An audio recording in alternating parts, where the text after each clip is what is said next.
सवाल सिर्फ भारत का नहीं है, वैश्विक रूप से हम इस मत के हैं कि गैर कानूनी तरीके से जो लोग दूसरे देशों में होते हैं उनको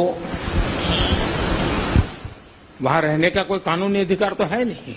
हमने हमेशा कहा है कि जो वेरीफाइड होगा, कि जो सच्चे अर्थ में भारत का ही नागरिक होगा, वो अगर अमेरिका में गैर कानूनी तरीके से रहता है तो उसको वापस लेने के लिए भारत तैयार है। ह्यूमन ट्रैफिकिंग में जुड़े हुए पूरे इकोसिस्टम पर हमने वार करना चाहिए। अमेरिका और भारत मिल करके हमारी कोशिश है और हमारी कोशिश रहनी चाहिए। हम इस मत के हैं कि गैर कानूनी तरीके से जो लोग दूसरे देशों में होते हैं उनको वहां रहने का कोई कानूनी अधिकार तो है नहीं।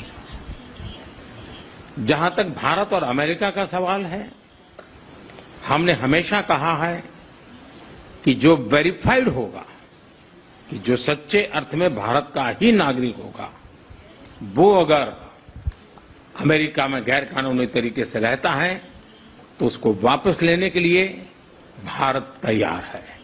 लेकिन बात हमारे लिए वहां से रुकती नहीं है। ये सामान्य परिवारों के बच्चे होते हैं, उनको बड़े बड़े सपने दिखाए जाते हैं और उनको ज्यादातर ऐसे होते हैं उनको गुमराह करके लाया जाता है। और इसलिए ये ह्यूमन ट्रैफिकिंग में जुड़े हुए पूरे इकोसिस्टम पर हमने वार करना चाहिए।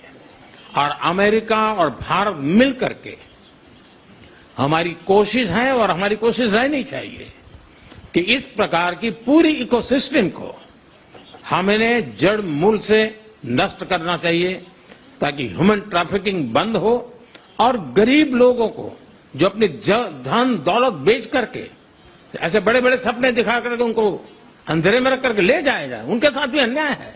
और इसलिए हमारी बड़ी लड़ाई उस पूरे इकोसिस्टम के खिलाफ है। और मुझे विश्वास है कि राष्ट्रपति ट्रंप भी इस इकोसिस्टम को खत्म करने में भारत का पूरा सहयोग करेंगे। सवाल सिर्फ भारत का नहीं है, वैश्विक रूप से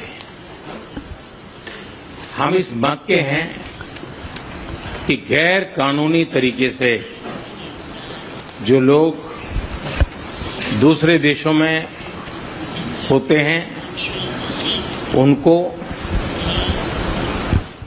वहां रहने का कोई कानूनी अधिकार तो है नहीं।